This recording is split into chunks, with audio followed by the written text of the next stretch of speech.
some poems that I particularly liked, which was very difficult for me to do, because one on the other, they pile a kind of coherent and at the same time very sobering vision of your location in time and space and where you think sort of human life takes place and where the rest of us are. But I enjoy this collection, The Black Unicorn, a great deal. Does it have a theme? Is it fair to ask if a book of poems has a unifying theme? Well, I'm very fond of The Black Unicorn, too. It occupies a lot of space inside of me still. It comes from very, very rich and very real inside of me.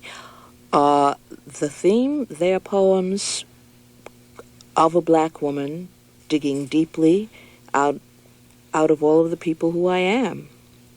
I felt very strongly, they're very heavily influenced by much of the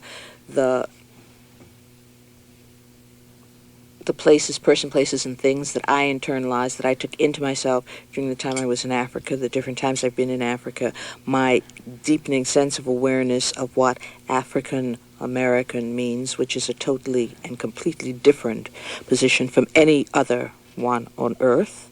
And to say I am an African American woman makes it both a promise and a threat, a paradox that we are still in the process of solving, I feel. These are some of the networks, the passionate webbing, I call it, upon which this book rests, out of which I move and, of course, create what I hope is useful in these poems. Are most of these poems written in the last 2-3 years? No, I think, let me see, the earliest poems, and this is always a question again of dating poems, because I think it would probably be helpful, and I always think that perhaps I will, and then something, makes me decide that there is a rhythm to the words themselves that must take over, so that it is a relationship of them all. No, I would say that these poems are about for the last 4 or 5 years. Let me see, 79, 74. Yeah, I'd say the last 5 years. Now, your first book was what? The name of your first book? The First Cities. The First Cities. Yes. Yeah, they have it in the Mount Vernon Library. That's I wonder right. why. Well, because I used to work in the Mount Vernon Public Library. That's why. I had to, of course, leave there before they thought it worthwhile to order my book. But that's another story about the gap between libraries that function in response to the people they serve and libraries that function according to some old image of what they should provide. All right, The First Cities was an interesting book. That book represented the culling, I guess, of 20 years, well, not perhaps 20 years, but, a good 15 years of poems. That was my first book. That was my, so to speak, declaration of war. But there were poems in that book that I had written when I was in high school, That was the first. What do you see as perhaps the biggest difference between the poems in The First Cities and the poems in The Black Unicorn?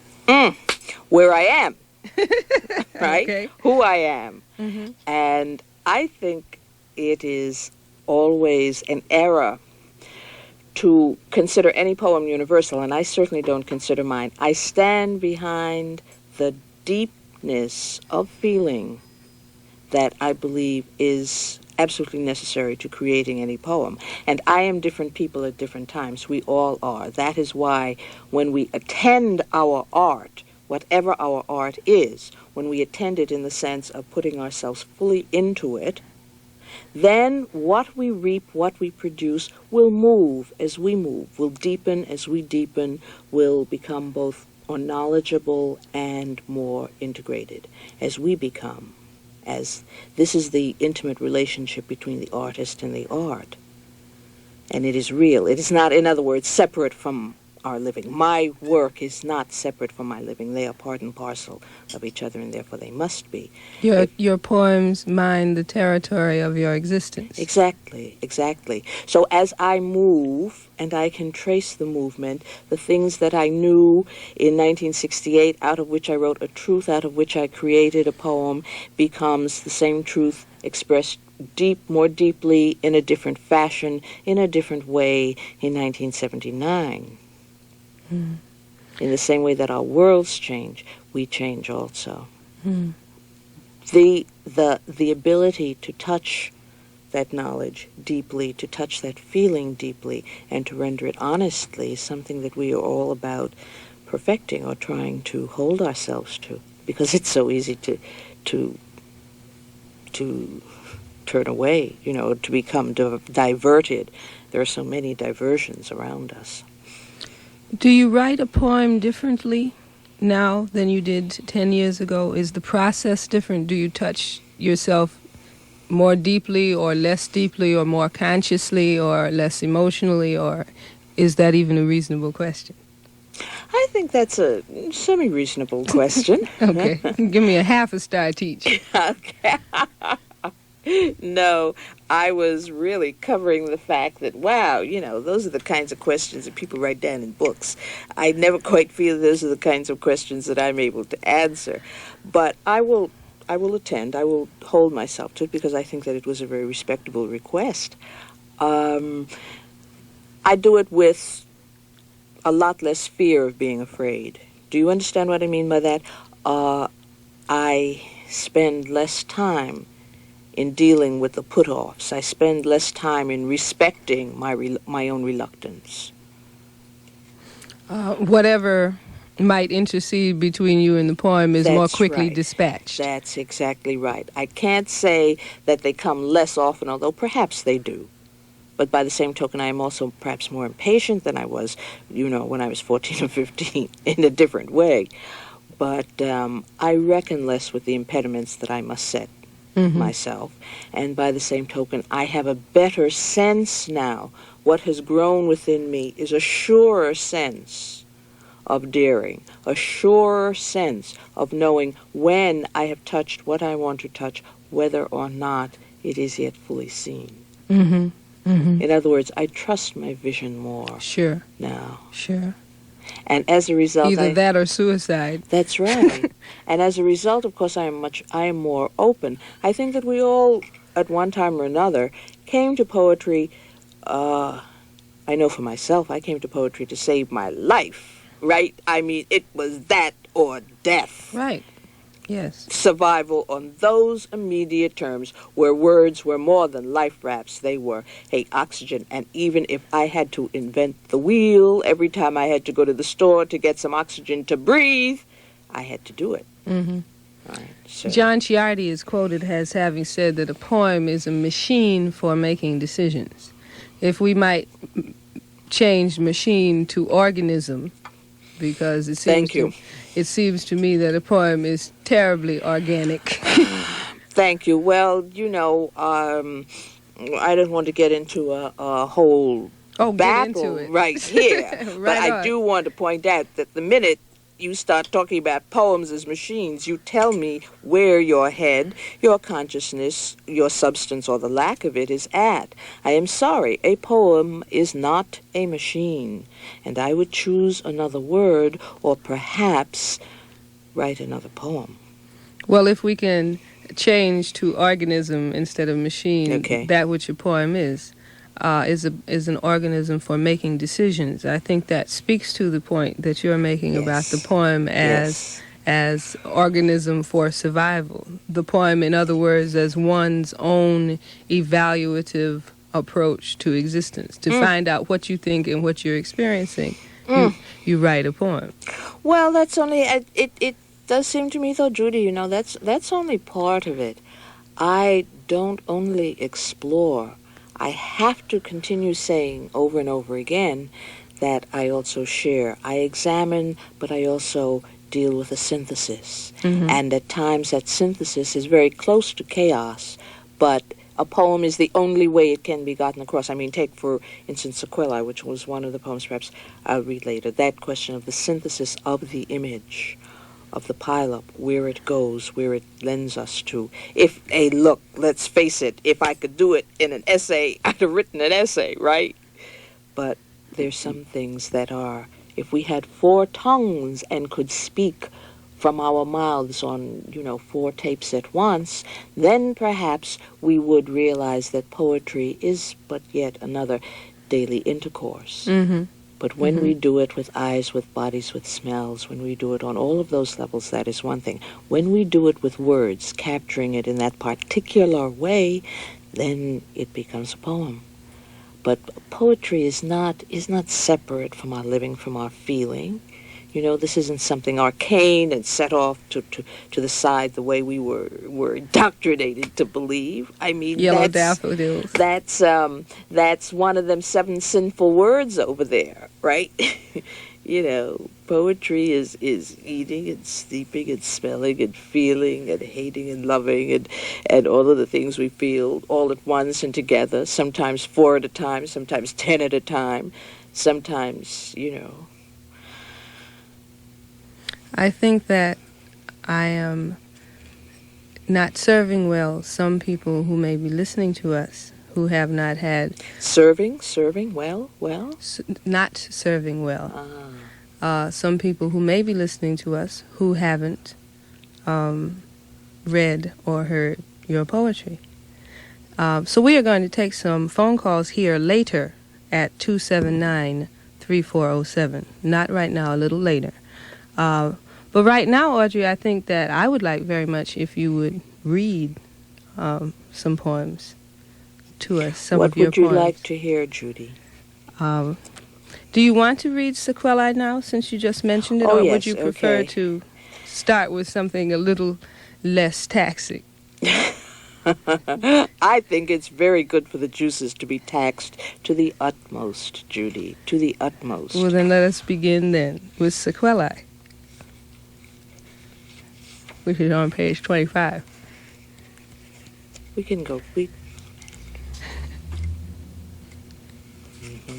Sequelae, which are, of course, the things which follow from a common cause. I think perhaps this will take some reading again later on. The things which proceed from a... Which follow from a common cause, and which are related in that sense. Is that the plural of sequels? It is a word from which sequels come. Sequelae is really a Latin word, and it means, yes, those things that follow, the plural of sequels. It's the word from which sequels comes. A sequence, you see, those things following. Because a burning sword notches both of my doorposts, because I am standing between my burned hands in the ash print of 2 different houses, midnight finds weave a filigree of disorder. I figure in the dreams of people who do not even know me. The night is a blister of stars, pierced by nightmares of a telephone ringing. My hand is the receiver, threatening as an uncaged motor, seductive as the pain of voiceless mornings, voiceless kitchens. I remember cornflakes shrieking like banshees in my throat. While I battle the shapes of you, wearing old ghosts of me, hating you for being black and not woman, hating you for being white and not me. In this carnival of memories, I name you both the laying down of power, the separation I cannot yet make after all these years of blood. My eyes are glued like fury to the keyholes of yesterday rooms where I wander, solitary as a hunting cheetah, at play with legends called disaster due all women who refuse to wait in vain. In a new room, I enter old places bearing your shape, trapped behind the sharp smell of your anger in my voice, behind tempting invitations to believe your face, tipped like a pudding under glass, and I hear the high pitch of your voice crawling out from my heart's deepest culverts.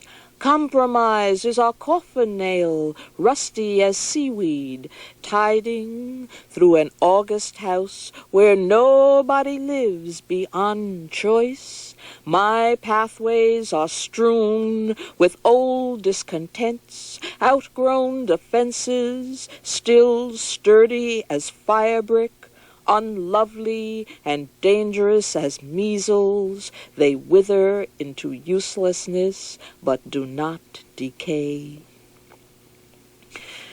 Because I do not wish to remember, but love to caress the deepest bone of me, begging sheaths that wax and wane like moonfire to absolve me at any price, I battle old ghosts of you, wearing the shapes of me, surrounded by black and white faces, saying no over and over, becoming my mother draped in my father's bastard ambition, growing dark secrets out from between her thighs, and night comes into me like a fever.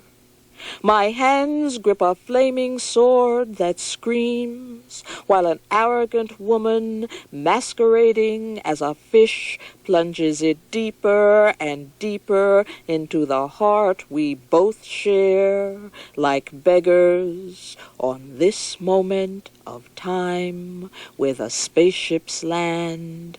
I have died too many deaths that were not mine. That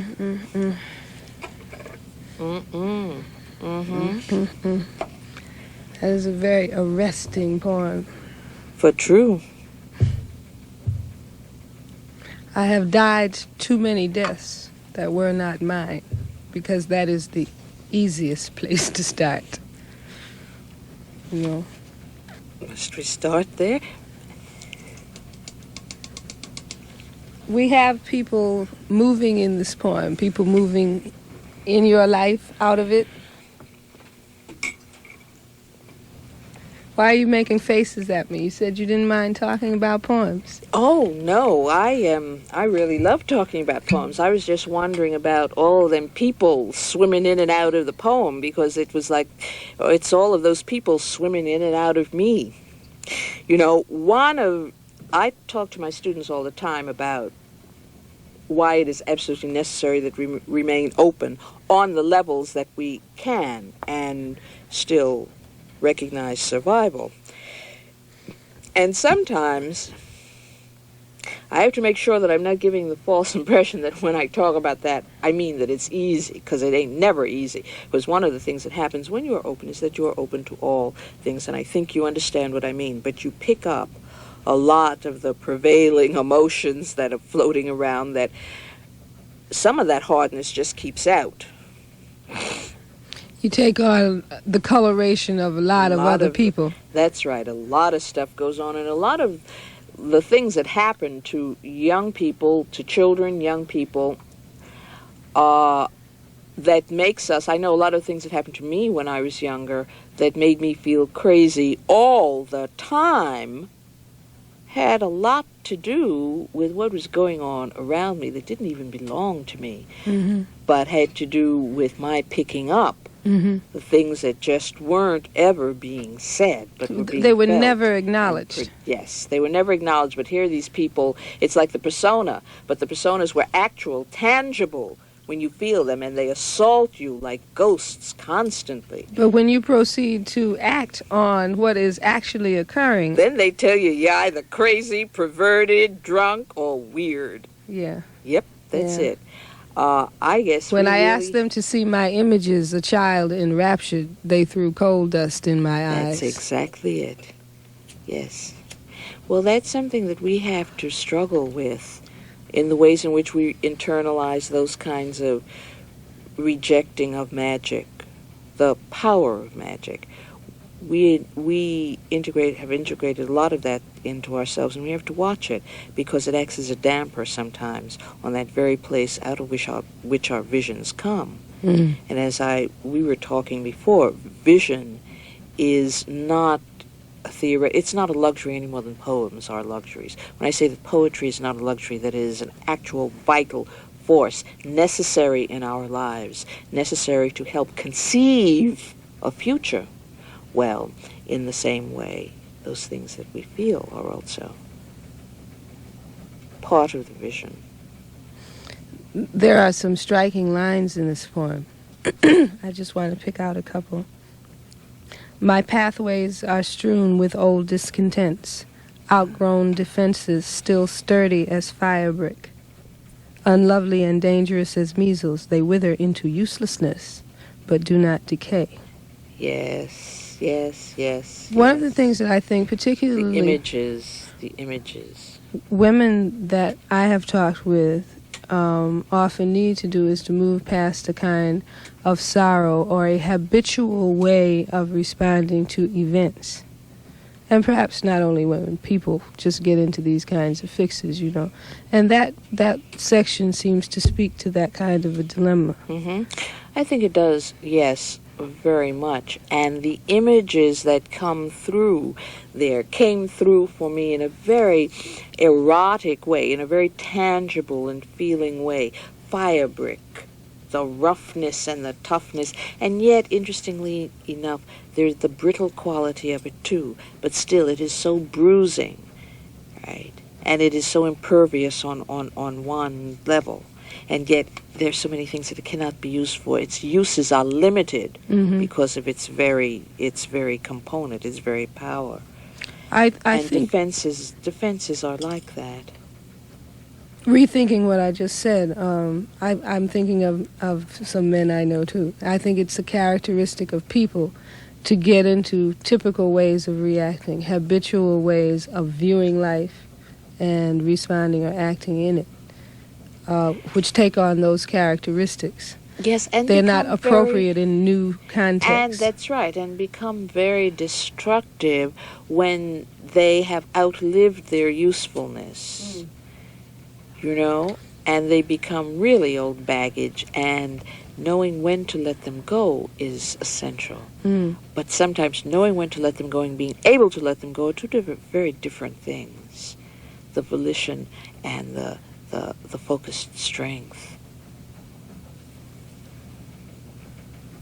Those are all, you know, it's dangerous though. I don't want to theorize in any particular way about these because they're very immediate and non-theoretical.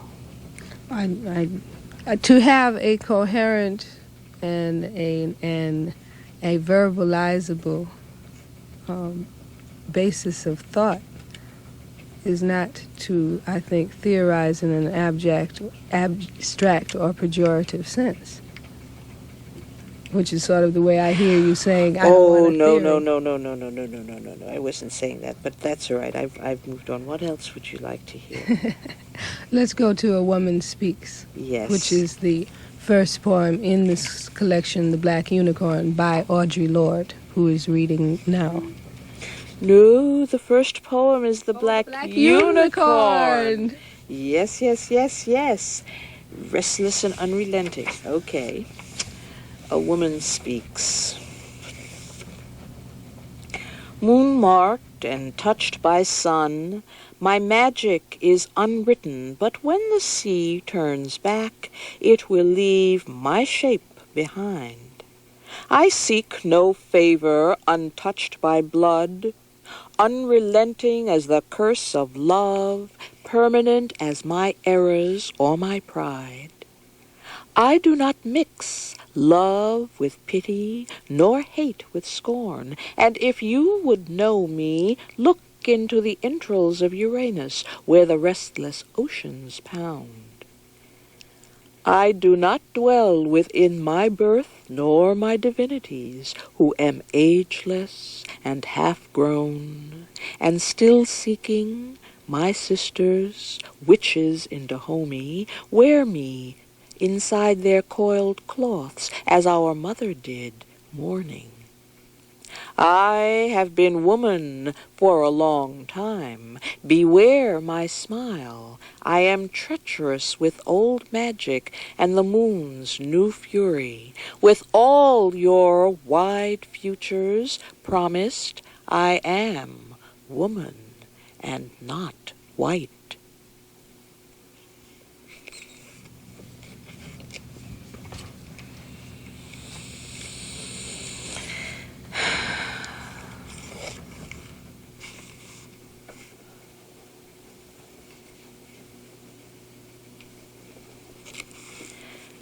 Konya Key Women. The Konya Key women wear their flesh like war, bear children who have 8 days to choose their mothers. It is up to the children who must decide to stay. Boys burst from the raised loins, twisting and shouting, from the bush secret they run, beating the other women, avoiding the sweet flesh hidden near their mother's fire. But they must take her blood as a token.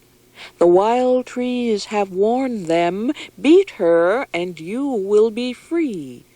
On the 3rd day, they creep up to her cooking pot, bubbling over the evening's fire, and she feeds them yam soup and silence.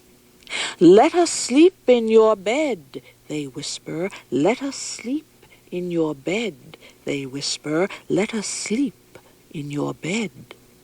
But she has mothered before them. She closes her door. They become men. I honestly get tickled at the end of this poem. Tickled? Yeah, I get very amused. Where do you get tickled, Judy? It becomes metaphorical to me of a kind of way that some men and women relate to each other in general. Forget about Konya Key women, etc., you know. The Konya Key women, by the way, the Konya Key people are people in West Africa. We're between Guinea and the Ivory Coast. Would you swear this was an indigenous legend embodied in this poem? Oh, well, I know it is. As a matter of fact, it's reportage. But when I came across it, I was so fascinated by the raw symbolism of it and the course of, it's all there. That's the whole story. It felt to me, and there it was. That's, as a matter of fact, what happens. It's called coming of age. How we doing in America, sister? Well, I guess you'd have to say, Judy, that's kind of what the poem is doing in this book called The Black Unicorn, right? I am, as we all are, African Americans, and it would do us very well, I think, as black women to remember that our heritage is very complex, and that it is up to us to integrate it in ways that will truly affect our world, truly help to shape the future, because we have that power. If we but believe so. If we believe it, and if we look clearly through our fear, if we do not wait for the fear to disappear, but to look through it, use it almost as a lens to continue going, we will see the pieces that need to be pulled, that need to be matched. You have, in my experience, I would describe your view of women, the way you portray them, as much more robust and total than many of the pictures of women that one encounters in literature and art. Well, women are robust and total. Women are robust and total. Of course, look at us sitting here. Would you doubt it for a minute? And where does your power lie, Judy Simmons? Mine lies very squarely, I feel, in all of the components, all of the ingredients of Audre Lorde. And I am a woman. I am woman. I am black. I am me. As So I now, read the poems and I tried to find some way of capsulizing the sense of womanhood that I got, it came to a phrase such as nurturing warriors. Amazons occurs a lot. There are references to bigness a lot. But there are references to tenderness always. There is for you, in your view of women, there doesn't seem to be anything contradictory between softness, surrendering, yes. and asserting, bearing, guiding, directing. Well, this is something that I think we have to become more and more in touch with the fact, again, that we do not need to exclude any piece of ourselves or our power in order to affirm some other piece.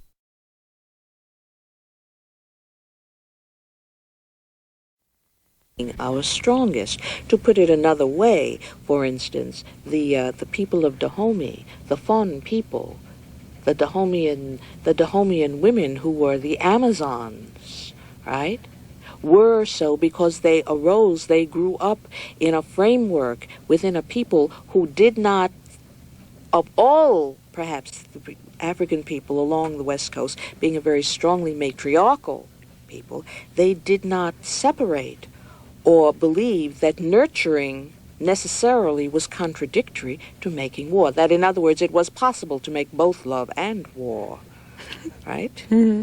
Mm-hmm. And this is that a very seems eminently interesting reasonable picture. to me. That's right, and this is a very interesting historical picture, for instance. I think West the Greeks tried to get at that rather tackily with Medea, doing in everybody that she cared about. Yes, but you see, true strength is not expressed. Well, by it's doing not in. blind rage for It sure. is being able to both survive and teach. Mm-hmm. It is able to do our work, and that requires an incredible amount of power. And we must give, I think, perhaps more credence to that. And to be able to recognize that we do form the future, and that we can. Well, that's because I suppose I come from, women who worked and reared and whatever. Mm-hmm. It never occurred to me that one couldn't. I was really rather advanced in age when it dawned on me that there were all kinds of restrictions against you being all the person you are. That we were restricted as women. I was so much more aware of the fact that we were restricted as being black. But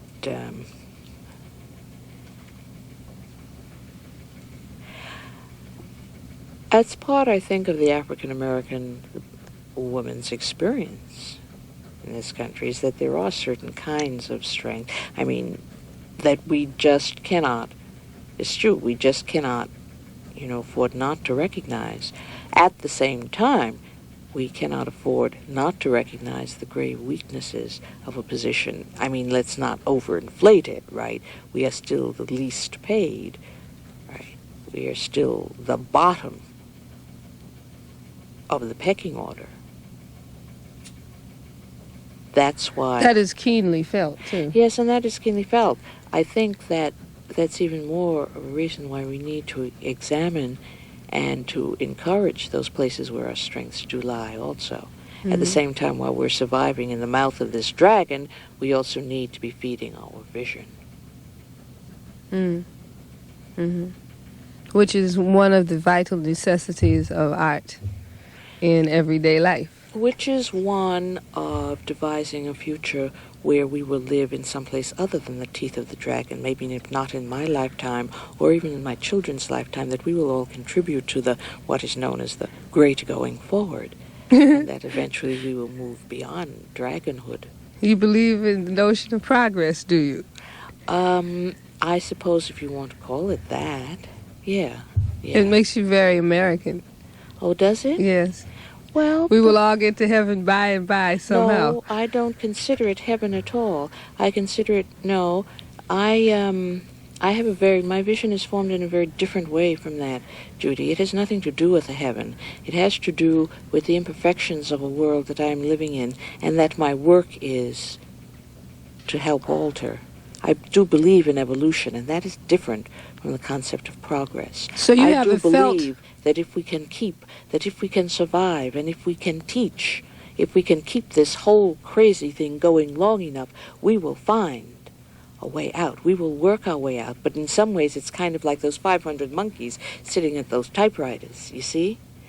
And we cannot lose sight of the fact that this earth is dying, that no matter we are sitting here talking, and yes, I am trying to create my poetry at the same time, we've got to keep it going long enough. Our air is going, our water is going, the physical plant that we live upon, right, has got to at least be able to nourish us long enough for us to solve the problems that we're into. And while we're on the subject of solidarity and getting together to solve problems, I would like to remind you that this is WBAI, New York. You are listening to On the Real Side with Judy Simmons and Audre Lorde, who is about to talk about the celebration of solidarity with brave Iranian women. Yes, this is a call for as many people as possible to show solidarity and support of the Iranian women who are trying their best right now, at this very moment, to assert themselves as human beings and refusing to be removed once again back into Purdah, back into the Shodah. Yeah, I was very concerned about that when, Mr. Religious Messiah went sailing back over there. Yeah. The very first thing that came to mind was, surely there are no women who are cheering this return. Yes, there were. Yes, there were. And now they're speaking up for themselves. And I think that there is going to be a demonstration here in New York on Thursday. Please get your pencils, everybody, and write this down. Thursday at 12 noon, high noon, in front of 630 Fifth Avenue. That is the Iranian consulate. Yes, that's right. The embassy is in Washington. This is the Iranian consulate. Please, all of you, come, be there. Every woman who is listening, every person who recognizes what freedom, what liberation is, please show up. Right? 12 noon at 630 Fifth Avenue. But you told me something really striking today about a demonstration that was held in Tehran. I think that it's really very, very interesting when we talk about support and what it means, how we have got to be able to bridge differences and recognize that all of our struggles have an immediacy and a reality. The women in Iran who have been demonstrating in European dress, right? Of course, as you know, some 4 of them have been stabbed, they have been attacked, they have been beaten up. At today's demonstration, women wearing the chador, women covered, appeared and demonstrated along with their sisters in European dress. Now understand what a great bridge that is between the experience and between the concepts of these two groups of women. But they appeared and they stood together. And if they can do that at such a cost, then I really think that we need to be in front of 630 Fifth Avenue Thursday at 12 noon. Which would be like a little walk at noontime at lunch for most of us. For many of us. We have some hard times in this town, too. Some very hard times. We have a lot of hard times in this town. Yeah. Yeah, I was thinking back to my AT&T days when the men used to go down at lunch and watch the hard hats beating up on whoever was demonstrating that day. Mm-hmm. And that was quite a sport. Mm-hmm. That was a little lunchtime recreation. Yeah, I have a poem in New York Head Shop, or maybe it's from Landweather. In New York Head Shop, I have a poem about that, how the workers rose on May Day.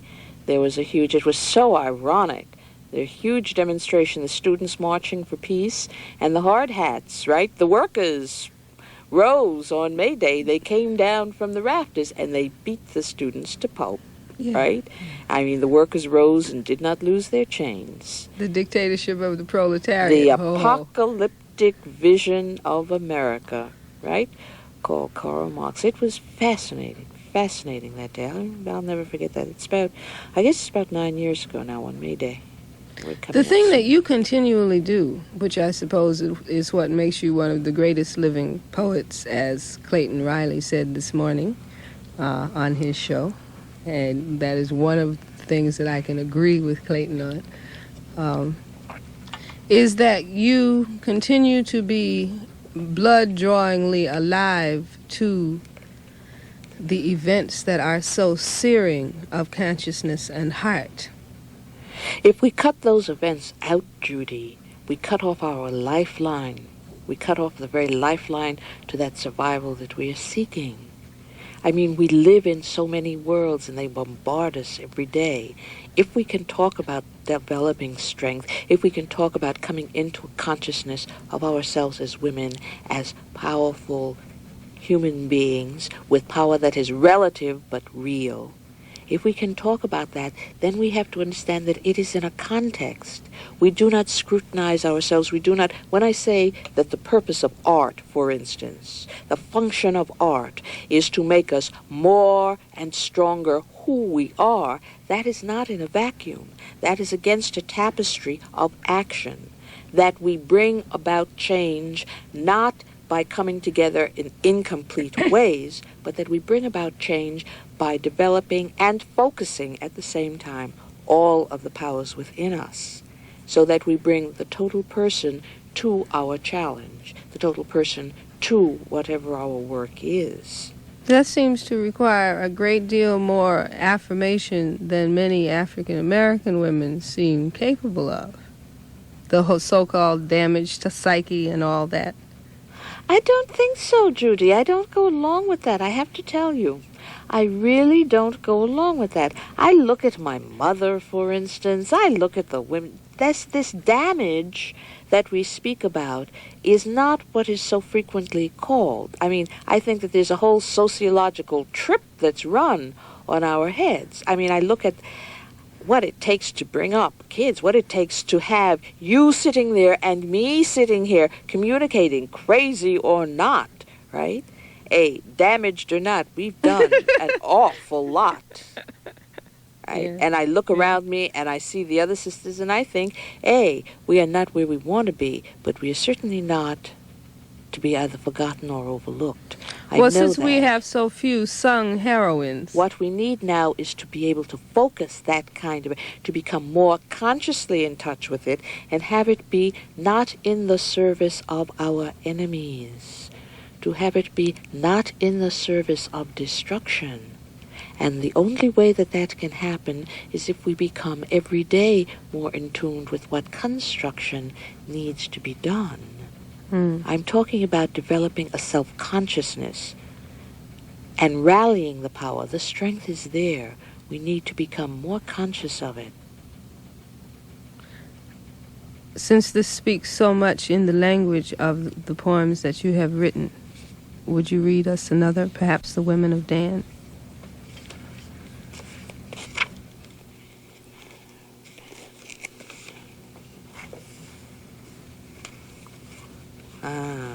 The Women of Dan.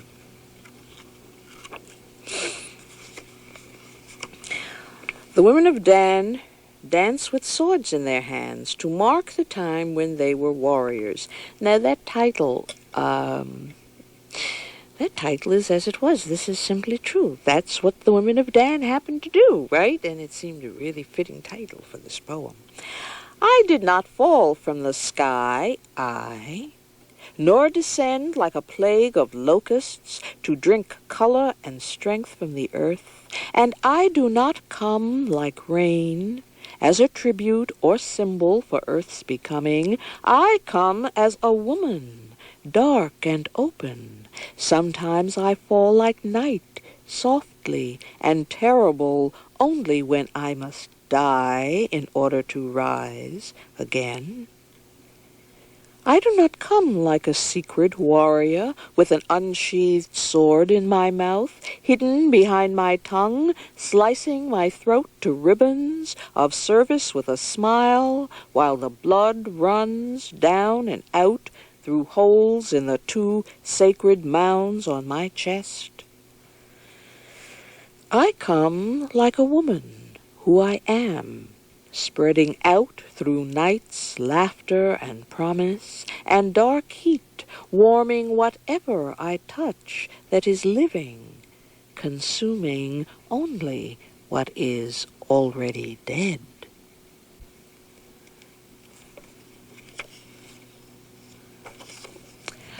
From the House of Yemajah. My mother had 2 faces and a frying pot where she cooked up her daughters into girls before she fixed our dinner. My mother had 2 faces and a broken pot where she hid out a perfect daughter who was not me. I am the sun and moon, and forever hungry for her eyes. I bear 2 women upon my back, one dark and rich and hidden in the ivory hungers of the other. Mother, pale as a witch, yet steady and familiar, brings me bread and terror. In my sleep, her breasts are huge, exciting anchors in the midnight storm. All this has been before. In my mother's bed, time has no sense. I have no brothers, and my sisters are cruel. Mother, I need. Mother, I need. Mother, I need your blackness now, as the August earth needs rain. I am the sun and moon, and forever hungry, the sharpened edge where day and night shall meet and not be one.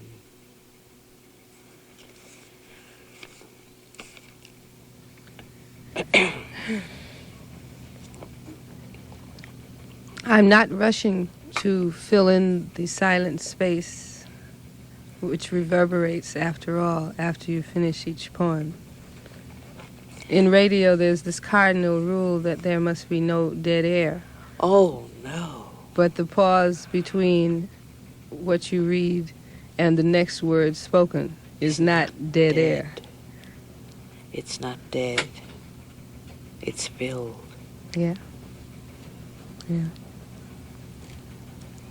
I think that perhaps we should take a phone call or two, see who's out there.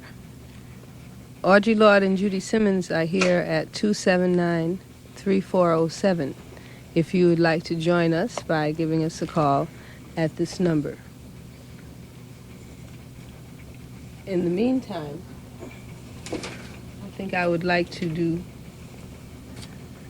something that has, oh yes, let us have the Mongo Santa Maria and play Jamaican Sunrise. Mm-hmm. That will be very good. That will give us a moment to relax. Oh, that would be really good. I would like to hear a Jamaican song. Didn't you tell me you were ready to go to Grenada? Oh, yes. I bet you the sun must be just rising over Grenada now. The smells of the nutmeg are wafting up from Grenville. I wish I was there. I wish I was in the sun, yes. My mother's people are from Grenada. My mother was born in Grenada. And I visited back there last year.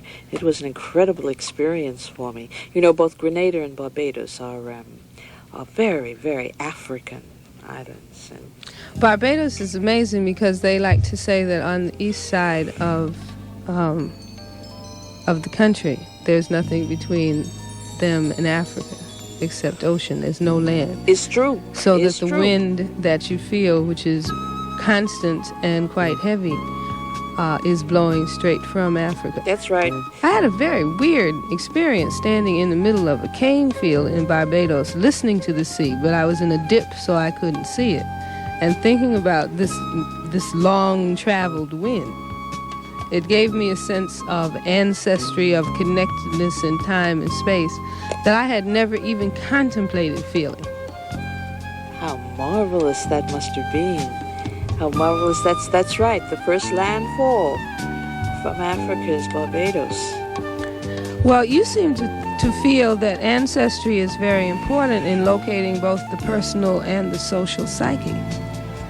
Well, I can't. I have to tell you that for me the personal is the political, and the political is very personal or it doesn't begin to function, so I can't really separate the two. I can't really separate the two. And yes, in the same way, the longer we go along, the more we realize that we are part of a continuum, that I did not begin nor do I end in myself, and I believe not even in this life, but even more so, just on this plane, that I come from a line of people and that I will go on past, right?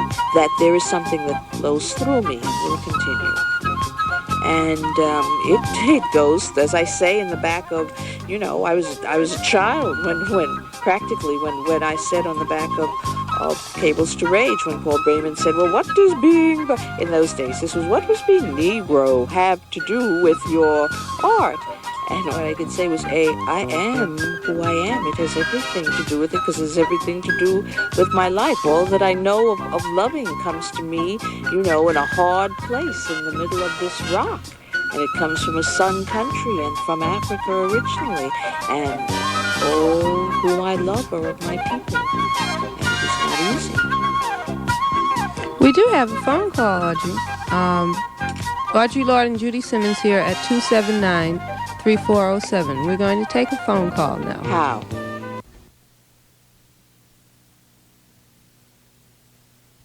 It just comes in?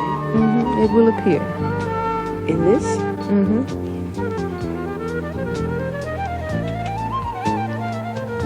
At least we intend to take a phone call.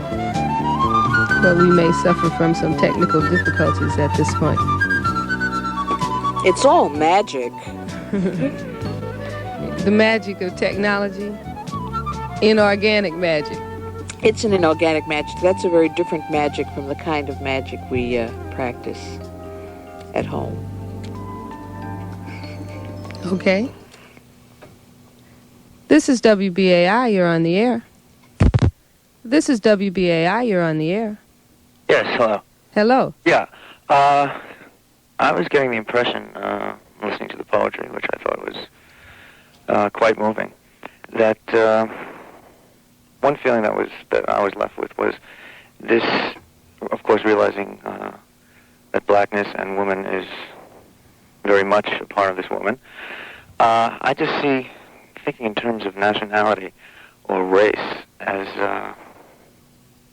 very confining and very limiting.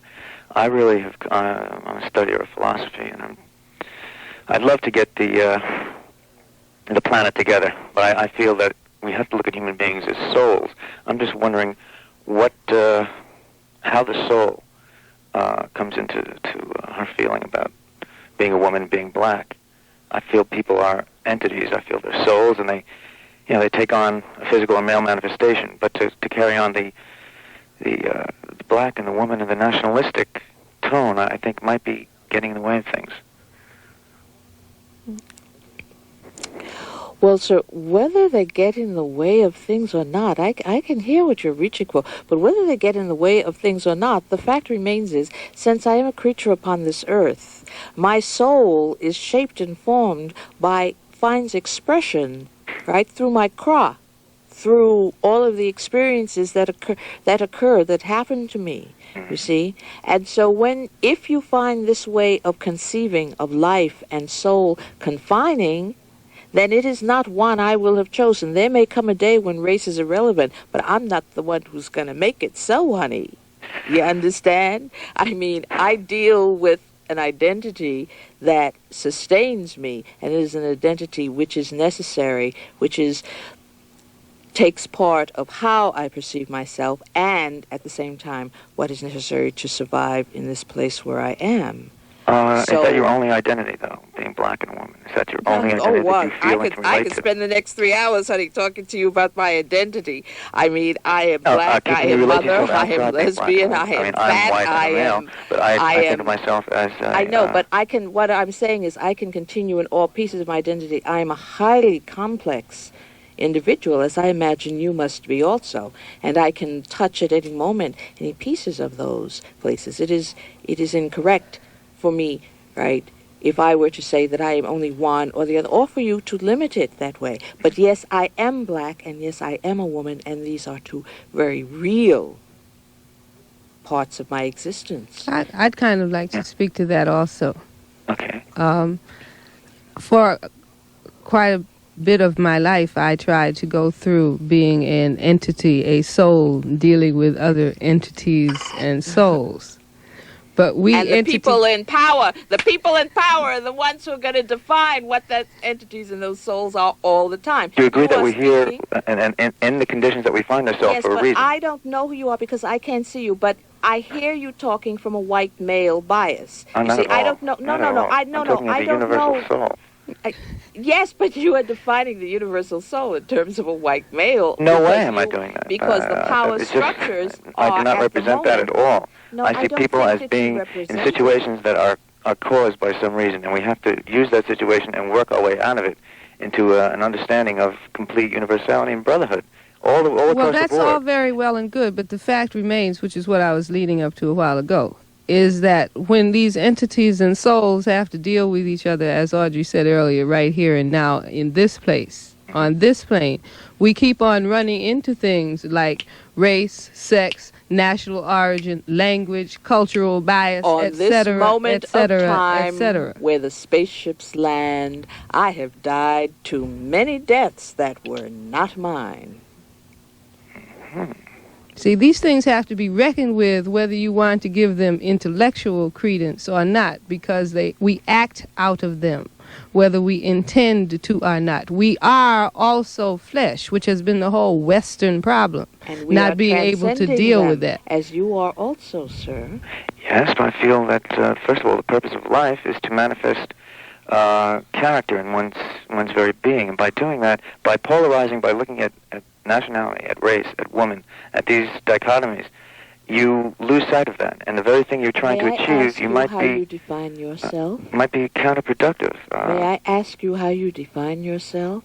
How do you rally those strengths that you wish to make manifest within your living?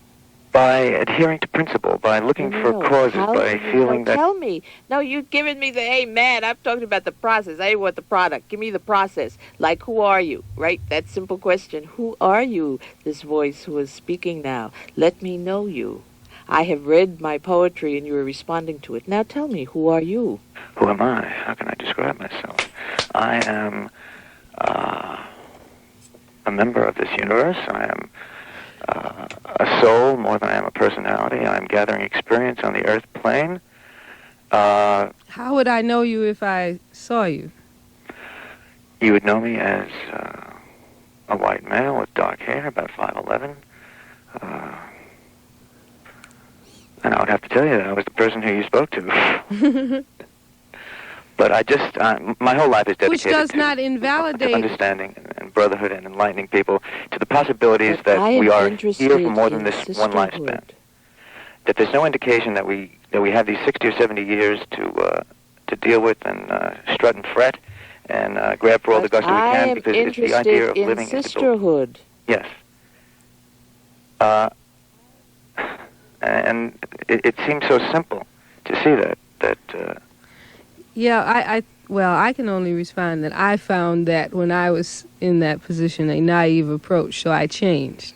Naive. I mean, I think perhaps what you say naive is like you were looking for results, but you didn't get them, you decided that it was a naive position. Instead of trying to force the evolutionary process. By naive, we mean it did not serve our survival. Really? But what is your survival? Is your survival this lifespan, the 60, 70 years that you live, or is it an unfolding consciousness that... I'm not going to unfold much if I don't make it through this segment. You know, I've got well, to of get course. through I mean, we must here give our best to also. this segment, and I feel you're giving your best, but at the same time, by looking at yourself as black woman, you can look at yourself as black and woman, but also this, that we are all one, regardless of that, I think is an important element that might be left out and therefore alienate some more universally inclined souls. I have no problem at all with declaring that we are all human beings with whatever commonalities that implies. Eddie, if those universally inclined souls are turned off by the fact that my soul is the soul of a black woman, But that's the then point. You there's can't have the soul of a black, because the soul knows no personality, knows no nationality. It's a pure consciousness. It's an essence. It's the thing that will go on. This is a very dull soul. No. Oh, Really? no. See, you're confusing the soul with a personality. It's complete different. Yeah, I am. I'm really confusing being Yes, it's organically called conscious Cra with and being Susum. organically conscious. Listen, you know, this is fascinating, and I could keep up. We got a couple of other light stories. So let me take some other calls. All right, nice talking to you. Thank you very It's much. a pleasure. All right, bye-bye. Okay, let's try another one. This is WBAI. You're on the air. Yes, I would just, I have two questions. I would like to say to my friend Frankie to call.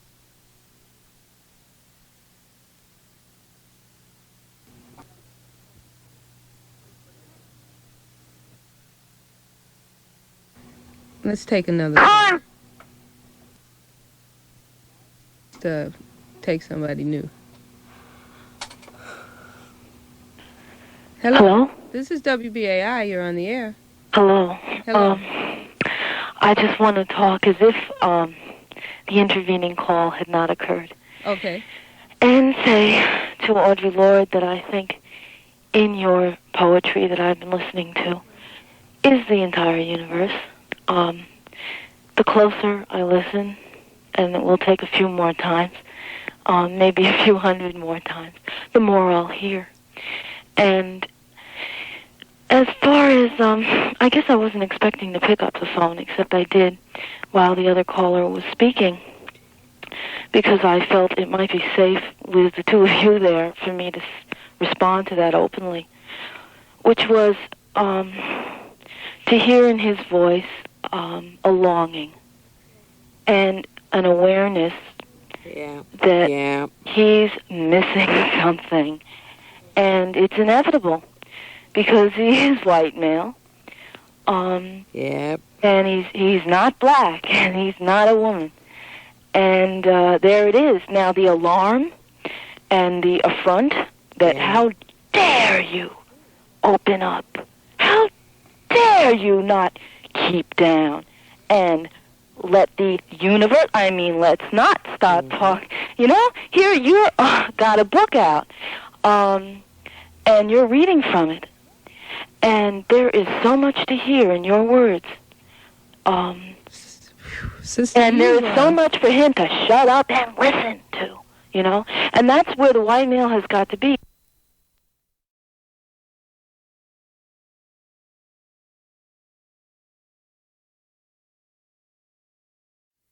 The boogeyman, and he's the bad guy, and the rest of us are just all oppressed, because that's part of an interjected trip, I think. But what I hear is like we're all singing this crazy, chaotic song, and you're on your mountaintop singing away, full voice. He's on his, doing what he does, and I would be ashamed too. I would be coming around talking white Calvinistic ethic too, you know, and to the extent that I'm ashamed, I talk white Calvinistic ethic. But it's when it gets dressed in ACLU clothing that it gets dangerous. I'm nobody but a student, you know, and I'm not proud of that. But it's all I can do right now. It's the best I can do, and I just want to thank you for doing what you're doing. Hey, I'm glad you called up. This is very provocative. I'm really glad you called, and I'm really glad the words have been of use, my friend. I'm glad the words have been of use. Yeah, well, you know, the business that you say about keeping in touch with the vision, and as well as keeping one's business together, you know, just mainline kind of survival. Yep. as well as the vision. I mean, Cry for the dead because and fight otherwise like it sort hell of for all the living. degenerates just into a, well, let's just be taking care of each other and do the best we can, and gee, ain't it awful, and Well, I want to do a hell of a lot more better. than that. Yeah. Yep. Sounds like you do too. Yeah, I'm going to hang up again and listen to you more. But thank you. I just wanted to, to make the seesaw go back again. Thank you. Bless you. Bye. We want the shelter to create, if not aesthetic, at least basic decency. Basic decency. And we go very far from that. Oh, terrible, terrible. I call it the world of atrocity. The world in which you don't recognize yourself in all of your varied facets. The days when you don't affirm those are the days that you're living in a peculiar kind of hell. Well, those are the days when we live the days of the machine. When we become that machine that we're fighting to remain apart from, meaning away from. But Audrey, it takes every bit as much courage to affirm the principle of love as a basis for existence, as an ontological absolute, as one poet, Mark Stevens, says. It takes as much courage to do that as it does to play with the hardware or go to the war zone. Love is the war zone. Love is the war zone. It is also the place of the great release. It is incredibly courageous and enormously difficult place in which to live. It is also the only one where our survival can flourish. It is apparent through... It does not contradict the war zone. There's a lot of battle that needs being done.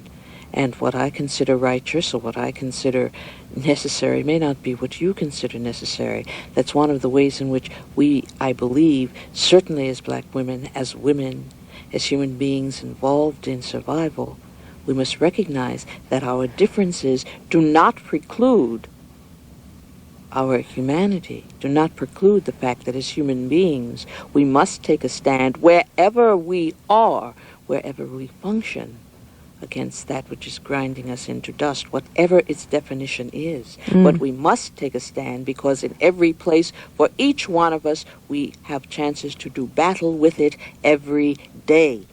Mm-hmm. Mm-hmm.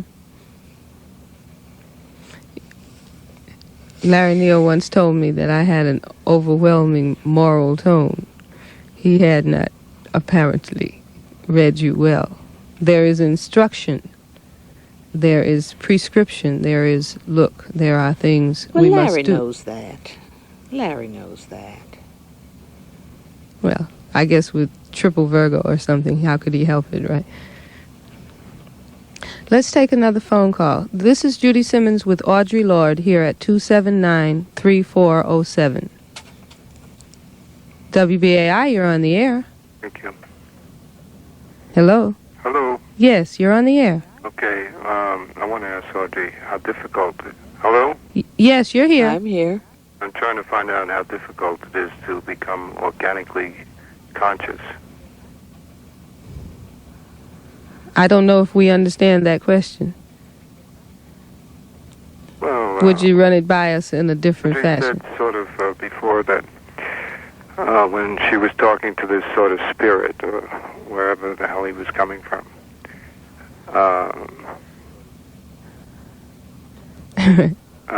she said that what she was after was, listen, you don't understand, I'm organic. Oh, I was talking about That was Judy. that started with the Chiardi. Yes, right, the Chiardi. That's where the organic came in initially. Yes, what's wrong with the machine if he sees it that way? My experience of writing a poem, I can understand that he might say a poem is a way of making decisions. If he said it was a process, or if he said it was a living, breathing, presumably thinking thing, such as myself, I would be comfortable with it because that is the way I experience the writing of poems and the making of decisions. But he compared a poem, the meaning of a poem, the making of a poem. I had a great time with that line. That was really nice. To the teletype machine that's clicking away in there on automatic that is made out of very inert elements. Yeah, but there's also that beautiful wheel that brings the water out of the Nile, that waters the desert. Right, okay. All right. But at any rate... yes, I hear you. Organic you have to understand that you have got to get a little more... I think that these questions would be answered more. Or to be here or to be wherever you the are. question that you have asked would be answered if you could get perhaps in touch more with the woman who lives within you, with that part of you that is deep, that is dark, and that is profoundly female. When you do, then perhaps you will understand that what I'm talking about, that difference between the machine and the organism, is one basically of life, versus non-life. affirming, right, substance versus non-life. And this is why I'm saying that men have been programmed to deal only with those things that are inorganic, that are non-life affirming. And it is not necessary. I believe that this is a process of evolution that can be overcome. To be overcoming the evolution. But I want to go back and listen to you talk, so okay. I find that interesting, and I don't want to make a whole thing of this. Okay. Thank I just you. thought it was interesting. Glad you called. Okay. Bye-bye. All right. Bye-bye. This is 279-3407. Judy Simmons here with Audre Lorde. We are taking phone calls. This is WBAI. You're on the air. Oh, I'm on it. I think I hear your radio, do I? I do. Would you turn your radio down? Oh, yeah, turn the radio down. Yeah, hello. And you are on the air now. I just wanted to ask Audrey a question, because I really am just a great fan of hers, and I find her poetry so revolutionary. And I was very puzzled by what I thought was a non-revolutionary statement when she was talking about consciousness and talking about workers and talking about that awful instance, and there were so many of them in the 60s. Oh, I wish I when had the workers poem. were beating up on anti-war demonstrators and on students and on their own children. And we sort of call that false consciousness, all that counter-revolutionary activity on the part of workers what was the statement I made so that I can speak what was to your... it? Yeah. You said, I really didn't get exactly how you said it, but you said it was sort of the dictatorship of the proletariat. No, that was, you must, we must Judy, sound alike. I think perhaps we are coming across sounding alike because, Yes. we have to, I think, alter the inflections. No. Well, maybe it's the bad vapors that... Nothing's bad. coming No, across. it's not Everything's bad. wonderful. May I Calling speak, up, may I coming from speak the to that? stores and vapors and things. May I speak to that question? Yeah. I think perhaps if you were referring to, all right, let me run that through again. I don't have the poem here. I wish I did. I would like to quote it. The title of the poem is "The Workers Rose on May Day," which of course is the traditional International Workers' Day, May 1st. Right. That was, as a matter of fact, the day that the students marched in protest of the war in Vietnam.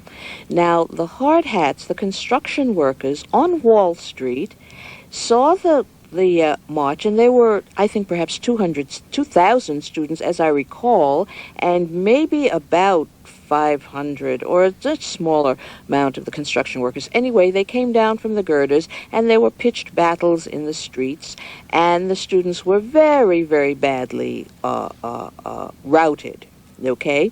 I thought the consciousness that this poem comes out of was, I thought that it was very interesting that the apocalyptic vision of America was, yes, in truth, that what was, I felt, an incomplete vision, not an incorrect vision, but one that had not developed sufficiently to answer the needs of the multi-problem or multifaceted society of America. I was saying that the vision of Karl Marx as it was presented was one that had not developed to the point that we could, for instance, move beyond a simplistic interpretation of him. It was not enough to say, the workers and the students and all the progressive factions are going to unite. We had to see the ways in which we have been played off against each other, because we had to face it. Yeah, the workers rose on May Day, and what they did was beat the shit out of students who were demonstrating, right, for peace. And we have to deal with that paradox. We have to deal with what the causes are within an American society that could bring that to pass. The false consciousness, if you want to use that phrase, of the workers who are identifying outside of their own interests, right, and what it takes to program people to that point. This is what I was speaking of. Right. Now, well, that's really great, and that's how I remember your poem. But in the conversation, it got very fuzzy. So it sounded like, this was the dictatorship of the proletariat. Well, this was Karl Marx's vision. This is when what it is false consciousness. This and is the what it's called. This is of a capitalism like ours. Hello. That really perverts the minds of workers so that they think. Hello. Hello. Yeah, I was. Hear me? Yeah, I can hear you. I want to sentence? interrupt you for a minute. Oh, I just want to finish my sentence, okay? It was sure a long sentence. So that they feel, that their commitment and their identity and everything that's valuable for them has to do with the system which oppresses them, and they work on the side of the very system that oppresses them. As I say, they have and that's why I identified said outside themselves. the dictatorship of the proletariat. Ha ha. Oh, I didn't hear the ha-ha. Okay, now that it's all clear, it's just wonderful. Well, it's called irony. Okay, or maybe great. even Well, it didn't sarcasm. come over clear on my little capitalist radio. Well, anyway, it made for good discussion because I got to hear Audrey explain that vision in detail, and it was beautiful. Okay. So, okay. Great. Wonderful. All right, we'll Bye-bye. be talking to you again. All right, let's take another phone call. Are you game? I'm down. This Yep. is WBAI. You're on the air. Yep.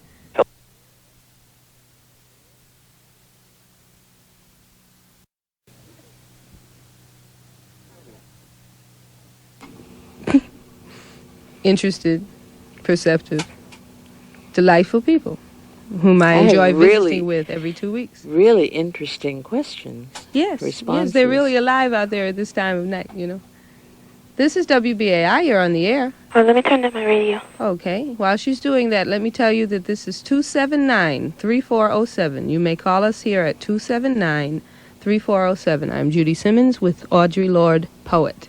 Hi. Hi. I really like what I've been hearing tonight. Mm-hmm. And, I just had a couple of questions. I'd like to know who both your influences were.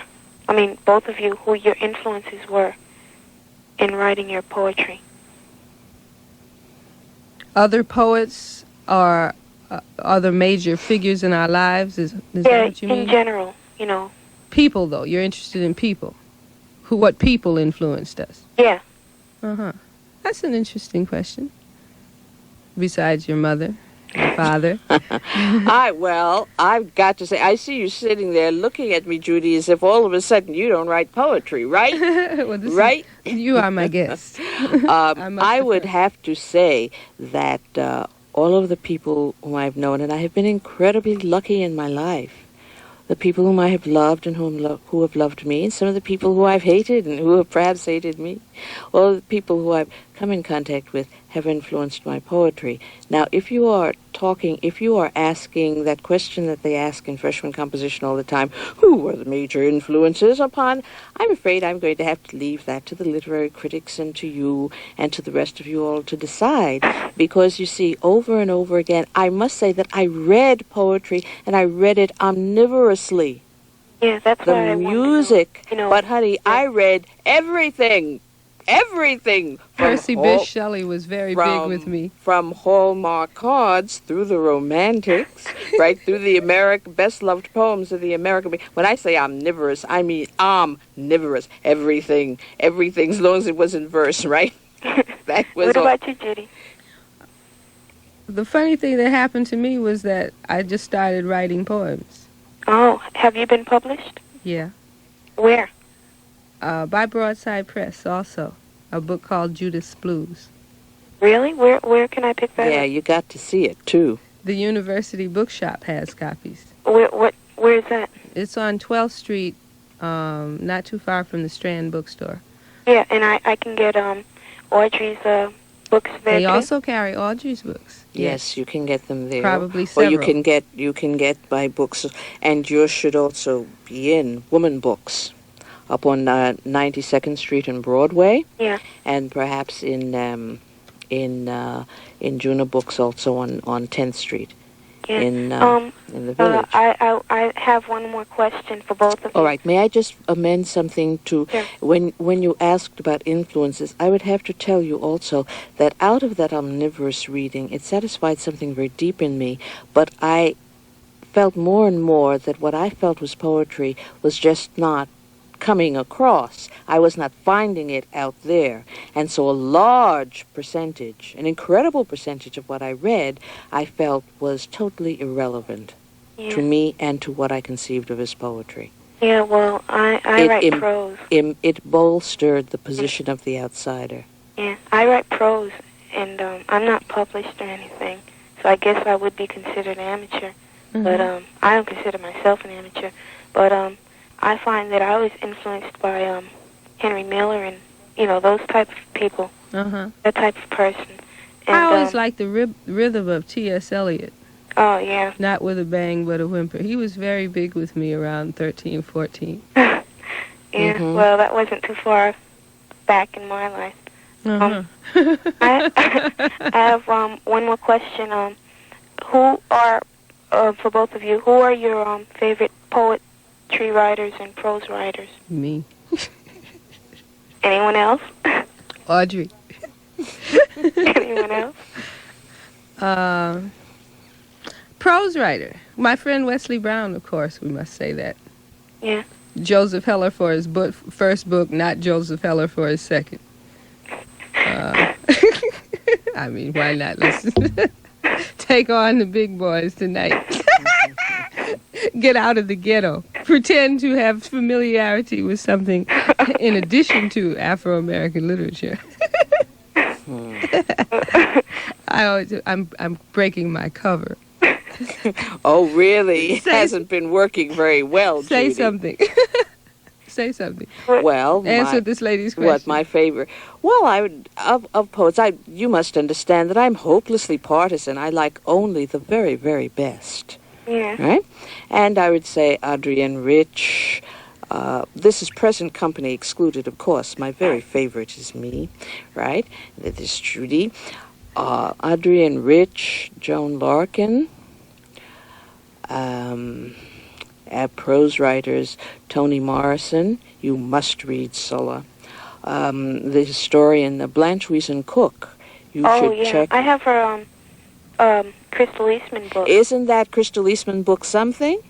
Yeah, it's really great. Yeah, it is. Lopate had a show with her on it. Had a show with her. Lenny Lopate, someone else on this station. Oh, I see, yeah. I spoke to her about it, but it's really a good book. Yeah, very fine. Mary Daly. Yeah. Right. Judy Grawn. Yes. Pat Parker. You got to check out her work. Yeah, I've heard her on the station, too. Other people play her, the record. readings. Yeah. Well, we have some other rather insistent calls here, so I think perhaps we should move along. Okay, thanks a lot. It's a pleasure talking with you. Bye-bye. This is Judy Simmons at 279-3407 with Audre Lorde. WBAI, you are on the air. Hello? Hello, you are on the air. Yes, I was talking, I called up before, and I heard you talking over the phone, and then you cut me off before I... You wanted to talk to Frankie? Huh? What did you want to say? No, I was talking about what you did to me before. Yeah, I hear you, but what were you saying that made me do that? You was just talking to the woman, and I was waiting for you to say WBAI on the air. Okay, well, you're on the air now, okay?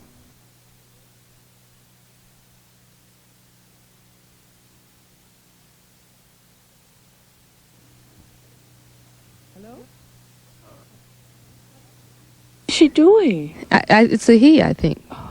Someone informs me it's a schizophrene, whatever that is. Anyway, this is WBAI. You're on the air. You are on the air. This is Sidney Moskowitz. Hello.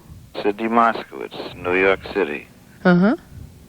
And I went to school in Brooklyn back in the 30s. Been influenced by James Weldon Johnson, Rachel Lindsay, Carrie Cohen, Dunbar, Shakespeare. I was wondering if you ever heard of a poet by the name of Jane Cortez. Yes, of course. Festivals and Funerals. Yes. Mouth on paper. That's right. Scarifications. Scarifications. Pretty good. She's very fine poet. And in the Fine January poet. issue of Black Scholar, she has 3 poems. Is that right? Mm-hmm. And I think that issue is still available at newsstands, large ones. The point I wanted to make was, I never called into a program before in my life. I just happened to get up and listen. Point I wanted to make is I'm white. I'm a male. I'm a person. So I think you have to relate to that. I do relate to that. I am relating to that. We are relating. And that's important. Yeah, right. I respect everybody's right to be. Almost. That sounds condescending. No, it's just a statement of fact. I do, or at least I try. Well, I went to school in Alexander Hamilton. I don't know if that was the, they had Boys High in Alexander Hamilton. And Sir, do Brooklyn you was know? a wonderful place to live in those days. Do you know, my assertion of myself does not deny you your assertion of yours. They are not mutually exclusive. Oh, You I realize that? Do you? Yeah, I think what we have to really face is that we're all beings on this earth trying to make it, as Buckminster Fuller said. Okay, but now answer me just one question. You are the second man who has called here saying this. It is not that I'm not even arguing the merits of whether it is true or not. But tell me, sir, why do you think, or do you believe that it is coincidental that at this moment in time, on this where the spaceships land, it is consistently the white male who calls in saying, we've got to remember that we're all universal spirits, that we are all on a cosmos. Why? Is it a coincidence or not? No, I think that you've ticked something off. I think you have... Don't point to me. I'm in hysterics. Oh, is that right? No, well, she was, I was supposed to say something then, so I just told the truth. No, I think that it is necessary for you to see. No, I'm not, I'm not smiling now. I think that we've got to consider why. Why is that a knee-jerk mechanism? Why is it that you feel the call to assert your universality rather than your individuality at this point, when someone else is asserting their individuality? No, I think you're right. But I wanted you to know that there are some people out there who support you and identify with you. I do hear you, and I am grateful for it. I truly believe that. I truly believe it. I mean, we do... Oh, you believe it and I believe it. Well, that's good. Yeah. And we'll march hand in hand, and that's it. To Zion. I don't know. I don't know. I must be very honest. This is Audrey, and I don't know if we are marching hand in hand. I presume there are times when we will, but you must be aware that there are times when we will not, because our basic self-interests at this point in time are sometimes diametrically opposed. I am willing to allow that and to recognize it, and to recognize that there are other times that we have very common cause. We'll accept that identity and that separateness and that individuality and your unity of purpose. Maybe we'll meet sometime in that cosmos. so I'm going to say good night. Okay. Good night. Take it easy.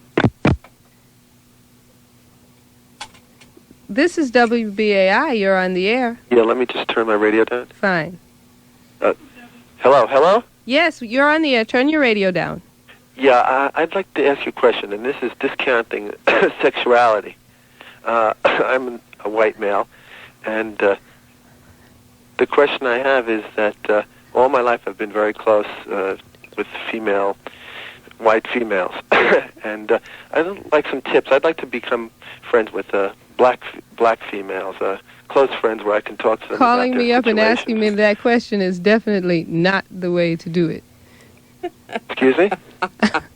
Hello? I said calling me up and asking me that question is definitely not the way to do it. Why not? I think that you have to live a life which brings you naturally into contact with people who might be interesting and interested in you, who might be of something other than your own race. Well, but we can't go about creating artificial situations based on some kind of titillated curiosity. Good point. The thing is, I work across the street from a college, which is basically black. It's called LaGuardia College. And I go over there in the cafeteria, and I get sort of friendly with a lot of the girls, the Puerto Rican girls and black girls. But they're in college, and anytime I meet a black or a Puerto Rican girl who's working or has a family or whatever, there's so much of a gap between us. It's like, I don't know if it's the working class or a pressure or what it is, but it's such a difference between someone who's in school and who's not working as far as making friends with the opposite race. I was wondering, is that an interesting point? Or, I mean, it's just, it's something that's so real, because I try. I mean, Well, I don't know what to tell you. But it's not. It's. I mean, I want. You're right. An artificial situation is the worst thing in the world, because then you're putting pressure on someone to think the way you think. Well, I would have to say that we are not running a mating. That we're not running a mating service here, so I don't understand what it is that you're asking from us. Well, all I was asking was that a lot of people have been calling, a lot of guys have been calling, and so they're very defensive. A lot of defensiveness, a lot of, talking about spiritual, that's like the last defense, we're all one, like, when the bomb is so you're dropping. saying you're at least willing enough to believe that there is such a thing as a black woman to talk to one. Is that what you're telling me? Oh, man, I mean, that's the least. I'm saying that it's, I really seek like someone else's friendship with different feelings and different races and things like that, and it's hard because like every time I go up to a black female I meet, there's always a guy around ready to look at me like, "What are you doing here?" Well, what you're are gonna you have to deal with that. Let me ask you, what are you doing there? Well, I'm trying to make friends. That's all. Simply, it sounds maybe a little too simple, but that's what I'm trying to do. It's really real. I mean, there are. I want to change. You know what I mean? I mean, I want to change. I want to find out what other people live, how other people. There is a difference, that's for sure, between a white female and a black female. I mean, in a lot of ways. I know that instinctively. I don't know that much. But the thing that I'm seeking is not to like say, well, since I don't have experience, then I can quote great prayers and great prophets or anything like that, which show has been a little spacey. I've been listening to a lot of people calling in. And the real thing of it is understanding what other people want you for, or what you want them for. Well, there's a certain suspicion in my mind when interest like this is expressed, that perhaps the cultural stereotype of the black woman as sexual animal is the motivation behind the interest. Oh, no, that's what I said. I said discounting sexuality. That was the first statement I said. Remember? Now that you mention it, I remember. How about that? Basically, the thing I was saying is that I really am one person who feel like it would be a great thing for my heart to be friends with people of other races, especially women, and it's a very hard thing to find, especially if you're working and. If the tape delay weren't on and I could put on a record now, I would be playing Blame It on the Boogie. Blame It on the Boogie. That's great. Well, I guess... I have to admit that it gives me a shot in the heart, man, just to hear you talking something that approaches sanity. You know, and I'm real suspicious and real paranoid, you know, and all that kind of stuff. But, you know, if you're a decent, genuine person with an honest interest in human beings who are alive on the face of the earth, it's very heartening to hear that. Yeah, even, you know, I tell you, you know, it's like... I find it hard to believe. Let me tell you something. I find my life hard to believe, so... Well... It's nice talking to you, and just to tell you that I'm telling you that a lot of the people, when they get very defensive, the last thing they'll do is talk about.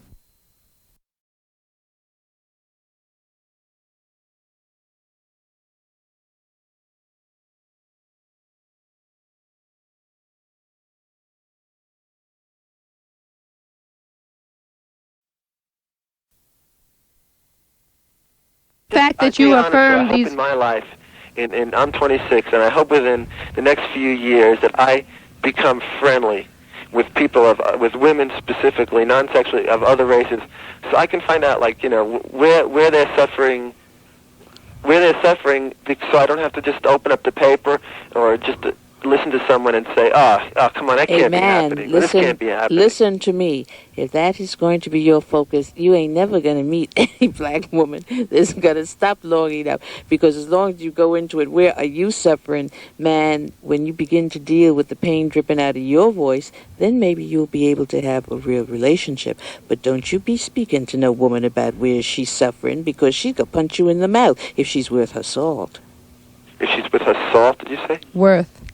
With her worth? Yes, worth her salt. Oh, I didn't see another... No, I didn't mean to become like a psychoanalyst and try to, like, comfort her. But that is the other dynamic. When it's not the sexual dynamic, that's the other patented one. You are the poor and downtrodden, and I can achieve my masculine wonderfulness. And if you're black, then you poor and downtrodden twice, so that you can really run the power trip. And you gotta watch that. You gotta watch that. Well, you know, I'll think about that. But I just hope that I simply become friends with you know, people who black girls. There's a Howard Hanson tune based on a Walt Whitman poem which goes, "Sail on, thou ship of democracy." Now let us go on and hear somebody else. You and that man, Blanche, Bianca Jagger's little boy, what's his name? I haven't the Vegas. You know, well, he did that ridiculous song about black girls. That's. Oh, that you talking about Mick Jagger? Ah, yes, him. That's right. He's the one. Yeah. Bianca Jagger. That was intentionally nice. Yeah, I heard about that. Well, let us move on. Move on, thank you. Okay, it's been interesting. Let me first tell you that you are listening to WBAI New York, listener-sponsored radio at 99.5 FM. This radio station is non-commercial, which means there are no sponsors, no advertisers, other than those people who listen and subscribe to and support the station. The station is in urgent and constant need of money. A marathon has been held recently to try to raise money. If you are interested by this program, if it elicits any kind of a response from you, which is serving the purpose of keeping you listening to it or passing away your early morning hours or accompanying your work tasks or whatever it is that you are doing, if this is worth anything to you, is meaningful to you, then I would like to ask that you contribute to this station. For $20 for 1 year, you will receive a monthly folio telling you what programs in the main will be put on the air that month. So you can make reader selections, you can make suggestions, you can find out about station personality, etc. You may also send in a $10 subscription for a half year. I urge you to support WBAI. It is alternative radio, as they say. It is a major means of self-expression for me, which gives me a pertinent and very personal interest in its continued existence. So please make a decision to support this radio station. call during the hours of 10 and 5 at 279-0707 to pledge your support, or send a check to Pacifica Radio, Post Office Box 12345, Church Street Station, New York 12049. Okay. We're going to take a few more phone calls if Audrey still is not too dried out from the warm and moderately stale air we're serving in Master Control. Okay? All right.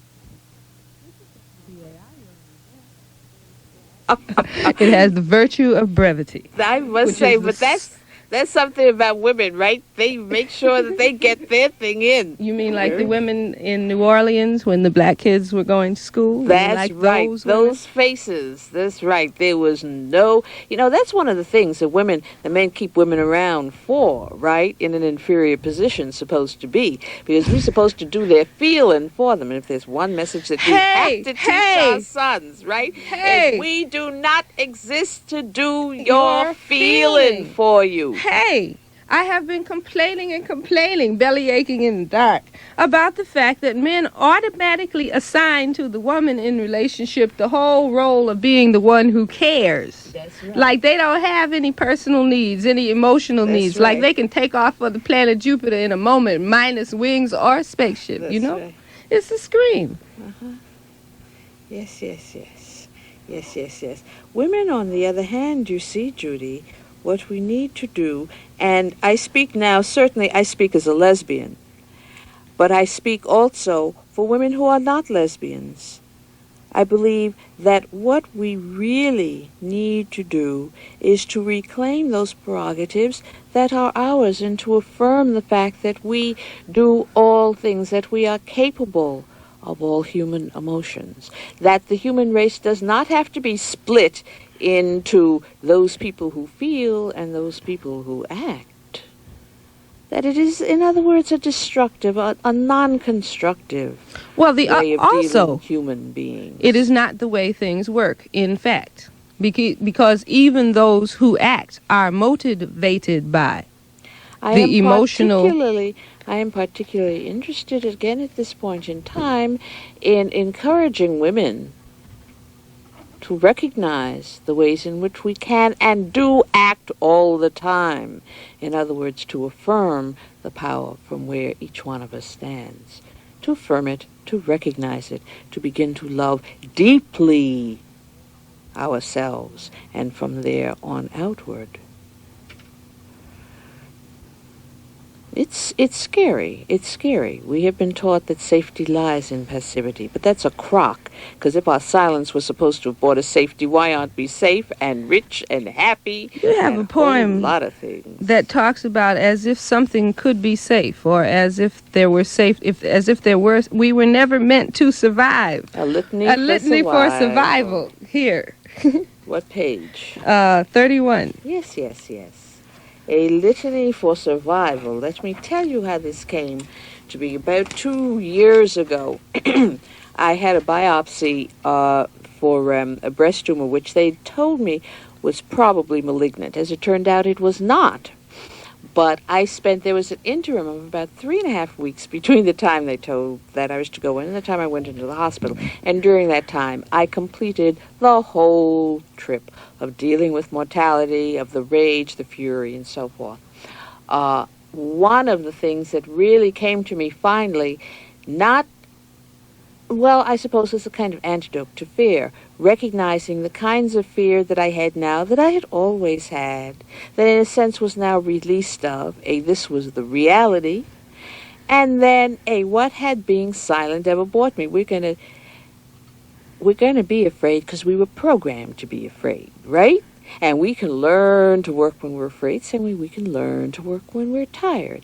And out of that, this poem arose. And it's called A Litany for Survival. And actually, the title of it is A Litany for Survival number 40. Because you should know that, of course, survival is an ongoing thing.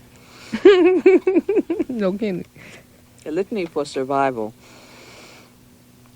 For those of us who live at the shoreline, standing upon the constant edges of decision, crucial and alone, for those of us who cannot indulge the passing dreams of choice, who love in doorways, coming and going in the hours between dawns, looking inward and outward at once before and after, speaking a now that can breed futures like bread in our children's mouths, so their dreams will not reflect the deaths of ours.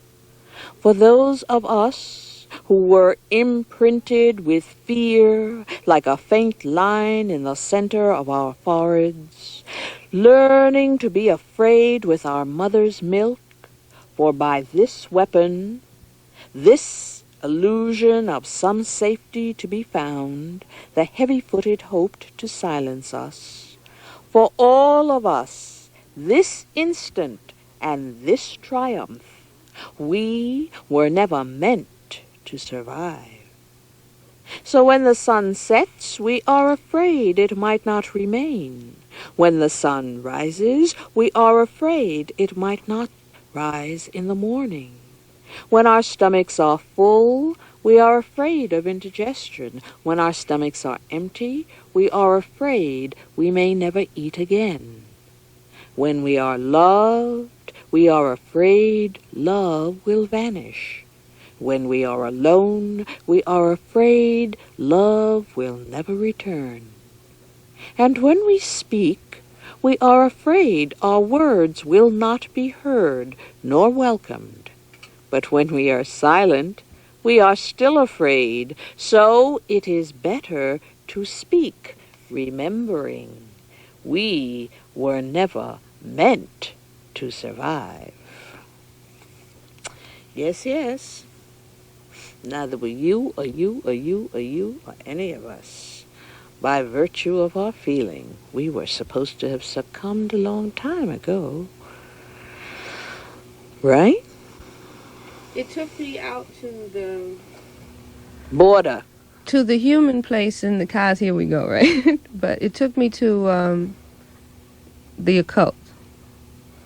It took me to recurring spirits, etc. It took me to the physical plane is what the physical plane is. You know. But the physical plane is not all there is. We live on that plane as well. It is an extension of many. Oh, I think it is important that we affirm the necessity of living full, rich, productive potentialities out in the physical plane. I think that is one thing that's been hard for Western society to affirm. Okay, we're going to take another phone call. We're at 279-3407. Judy Simmons with Audre Lorde. Okay, well, shall we try one? This is WBAI? Yes, hello. Yes, you're on the air. Yes. I liked the poem. Uh-huh. I'd like to assert some individuality here.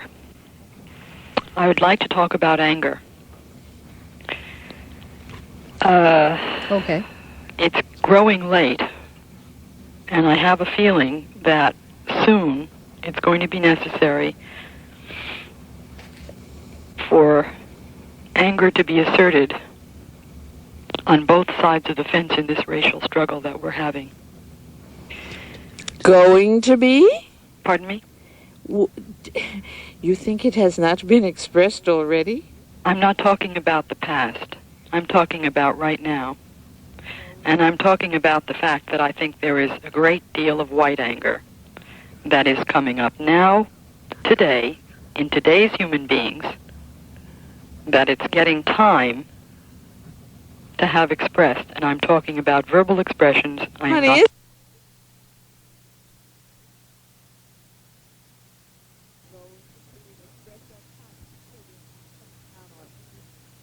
Fine. Run it. What's wrong? I don't understand. Hello? Run it. What's going on? Go ahead. I'm here. Oh, yes. Oh, good. Your children minus the adjective. Your children are being insulted on various street corners. Let me make a disclaimer right now that you may hear something at 2:14.45 in the morning that is not generally considered acceptable by the Montessori school for the vocabulary of first graders. That is what is known as a disclaimer. Well, I didn't say it, so. No, you didn't. No. I'm sorry. It's cool. I forget your 7 deadly sins. The words, the language. Okay. Hey, that anger's being, I live with that anger all the time. I do too. Every black person does. I do too. Woman and I'm lives. white. That's right. Every woman Tremendous lives. amount of Every anger woman coming up. lives with it. And I You have see? the respect for any fellow human being with whom I can express anger, who will listen and hear my anger, and I will listen and hear theirs. And I feel that until we're able to express anger face to face, You have anger. black person to white person and white person to black person, we're in trouble, and that's the only thing that I can see that's going to help the situation. And when I'm not sure it's time yet, I'm not sure that we're ready yet. How do you see this anger being expressed? How? Yes. Yeah.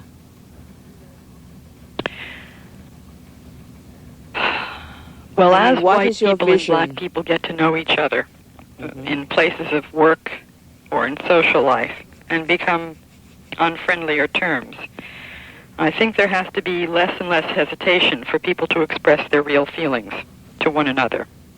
And that means if you're angry about your children, that you express it. And if I'm angry about my street corner, I express it to you. And there are no excuses on either part, and there are no apologies on either part. But there has to be anger that's let out and expressed and heard, and then we can talk about the human qualities that lie beneath the anger that we all have in common, and the problems that we face in common with our world and our city and our children, and that we have to solve together if we're going to make this earth a place in which we can survive. You know, the therapy session for the release of rage in social situations is usually a riot or a blackout or at least a disciplined protest. I mean, it's very hard for people to express anger without accompanying it. Yeah, but what she's saying, I think, about our not discarding anger is very real. But I would say to you that the expression of anger is a very frightening thing, but can also be a very constructive, a very informative I think occupation. she's suggesting that. It does not have to be merely a discharge of emotion and let's go home and go to sleep. It is not, in other words, so destructive. I hear in the things that you are saying a great terror about expressing anger, and we must do it, and it is not.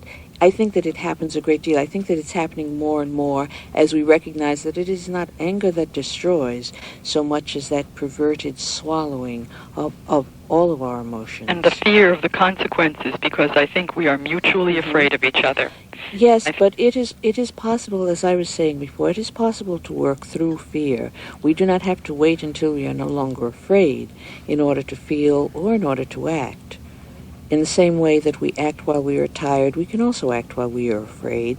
It is possible to express anger.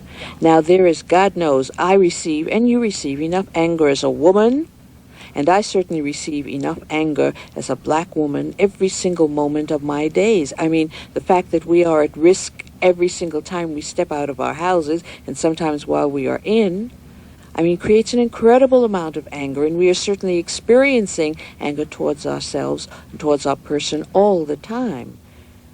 Do you feel that it's too late? In other words, do you feel that we will reach a point where we can mutually express verbal anger, such that what is happening on our streets and in our subways and in our lives will be averted or somewhat, lessened? Do you feel it's too late, or is there time? When you say too late, I don't really understand what you mean. I am participating in an experiment that is crucial. I am participating in my survival, as you also are. So, I mean, if I thought it was too late, I guess I'd find me some high explosive, or I'd get hold of some plastique, or I'd find out, how to build that hydrogen bomb that the progressive is supposed to be accused of wanting to But it's in analog. Whole thing up. Yeah. Did you? I didn't hear the last thing. I'm sorry, I keep forgetting. Why did you do that? I keep forgetting. I put a disclaimer. They're words we're not supposed to use, and every time I use one of those words, the little WBAI machine gets up and does a hoochie coochie. Well, Channel 5 did a pretty good job the other night with some powerful language, and it was at 10 o'clock at night or 9 o'clock at night on the program Getting Straight. So I don't think we have to live in too much moral fear of the two words that you said, because it seems to be I think it was the catching same one twice, wasn't it? Two of them. Well, I really just wanted to call up and say that, and I'm glad I did. Yes, I'm glad you. I'm really glad you did too. You must get. I hope that you take every opportunity you can to speak up, because you get stronger. I find it for myself. I get stronger by doing the things I need to be strong for. And if expressing anger is the thing that must be done, then as you do it, even in the smallest of ways, it becomes more and more possible to do it oftener and oftener. And so it's a good thing. I'm really glad you called. Thank you. One of the things that happened with me is I went through the releasing of rage period, because I had swallowed everything for the first 30 years, right? And it took from like 73 to 77. And one of the things that I went through then was passing out of the racial anger into something which is even more specific, more directed, and yet is more releasing of me and more real in the terms of the lives we live, because we live lives that don't only describe themselves in a racial framework. True. Mm-hmm. Correct. So that was a phase. For hearing me out on it, and thank Good you. luck. Okay. That's the end of that one. We'll take another call now at 279-3407. This is WBAI. You're on the air. Hello. Yes.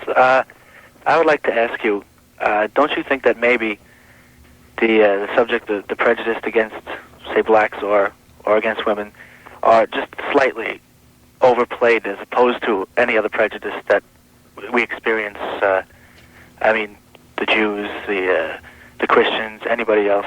Everybody feels prejudiced, even if you're not a minority. Don't you think that the subject is a little bit overplayed as far as just the attack being on blacks or women or both? Do you want that, or shall I? No. You don't think it's overplayed?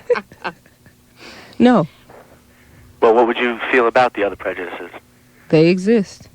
Oh, and what I'm asking you is, do you think that yours in particular is more or less severe than the other prejudices? I think that mine in particular is the ones I have to deal with. Uh-huh. And yours are the ones that you have to deal with. I would want to point out to you in passing that the structures of every society and the structures of this society are militated against. Look at the bottom of the heaps, where however you cut it, militate against women and those who are non-white. And these become institutionalized in the whole ways in which our court system, our law, employment, right? But don't you think also a lot of these prejudices are self-inflicted? Do you have to have laws governing whether or not you get a vasectomy? I mean, do you have laws governing whether or not you have children? Consider what is euphemistically referred to as the abortion question. How dare you consider what I do with my body? Why is it even a matter of male judicial legislation? Yes, consider that. Well, it's a male child also, right? Okay, well, consider this. Right? Consider the ways in which our structures are set up. Consider what the laws state. I mean, what slavery, who What peoples? The American Indians, right? And who else? What peoples were dragged to this shore over a period of 200 years, up to 400 years the Jewish ago? people, I think, had a bigger plight during the war. Were dragged to this shore. I am speaking of here, where we are. Remember, again, let me bring it back. At this moment of time, where the spaceships land, consider, I do not know how you got here, but I know how I got here, honey. I know how my people came to Grenada and Barbados. They were dragged there and put in slave-breaking camps, honey.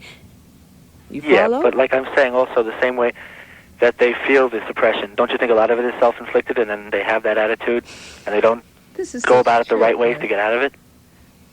You know what I'm saying? Like, say, for a ghetto, for example, and they complain about the ghettos, and the thing that has become we are going to do about the ghettos when they don't try and help themselves. And I'm still with you, caller, but the thing that's become clear to me tonight, listening to you if it never was before, is the 1,000,001 ways people find to absolutely invalidate the existence of an African American woman. Yeah, They just don't want to deal with that any kind of way. Exists. And the astonishing thing is that I have willingly participated in my own invalidation.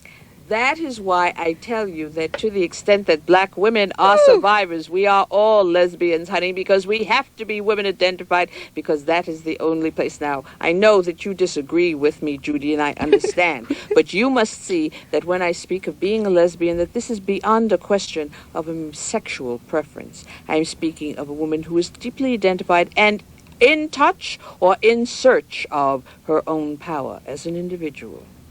That is... Are you still there, I don't think that... Why should you be able to get anyone else to listen to you if they're not the problems that individual has to deal with? And if you are in the minority, then how are you going to be able to get out of it if the other people are only interested in their problems also? That no one has said that. No, when I all one has said is that these problems exist and these are the ones we are talking about. That's all. And not only these problems, these sets of possibilities in the universe exist. These viewpoints exist. They are not to be questioned and turned into some version of some other reality.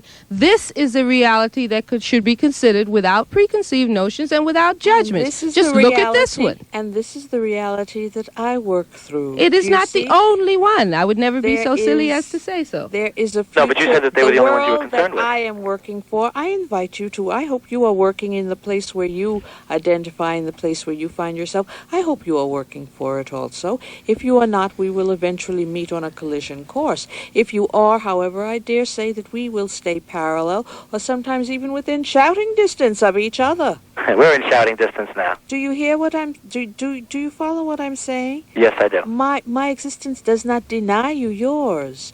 But don't you know what I'm saying? I'm saying everybody's problems seem to be just as much of a crisis, and if you're so involved in your own, that on the same hand, the other person isn't going to be interested in helping you out of yours.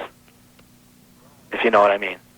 The same way you seem to be rejecting the fact that the other prejudices do exist, or that yours seem to be worse. No, but you keep on imposing that construction on us. Nothing that we have said admits of that conclusion. Yes, when you said you're the ones that were dragged over here, this and that, you didn't, you were ignorant of the fact that maybe someone else did have it harder, and that yours was the plight. You know Nobody said that. I said that mine was the one I was dealing with. I declined to answer the question the way you posed it because I didn't like the framework. I am not concerned about whose discrimination is the greater or the lesser. I am concerned about the existence of various discriminations across the board because that is a difficult way to arrange existence. And I am concerned about discriminations which circumscribe my personal life. I make no judgment about whether mine is the lesser or the greater. It doesn't matter. It is what is here to be lived with and through.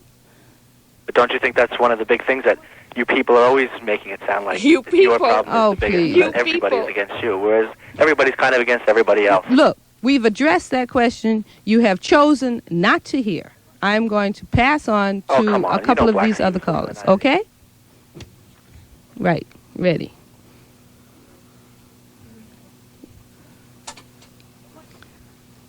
Hello, this is WBAI. You're on the air. Yes, hi. Quite simply, I have just one question to ask. Is it possible that in the world today, God could be simply a black female lesbian?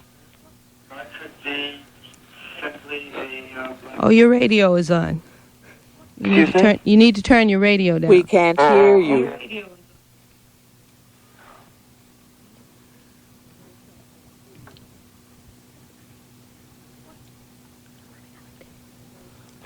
Hello? Hello? He's coming back, presumably. Hello? Well, I think he just went away altogether. I don't hear anything. We tried to be patient. Let us go forth. Hey, where are the women? Have you all gone to bed? This is WBAI. You're on the air. Hi, let me turn down my radio. Apparently.